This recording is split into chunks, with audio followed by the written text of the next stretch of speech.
மணி sir அறியப்படுறது வந்து நாயகன் படத்தினால.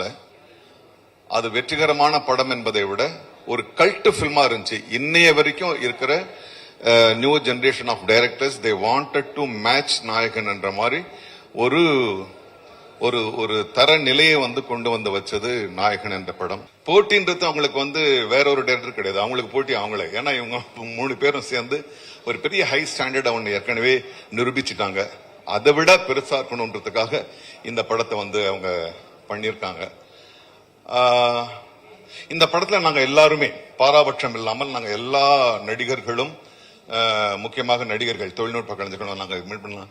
இதுல வந்து ஒரு ஷூட்டிங்க்கு போற மாதிரியே எங்களுக்கு தெரியல. there was one warmthness, there was one ஒரு பெரிய ஸ்டாரு பெரிய டைரக்டர் ஒரு தோரணையே இல்லை.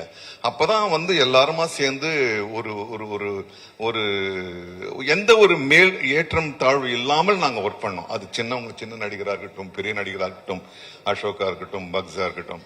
So we had a wonderful time.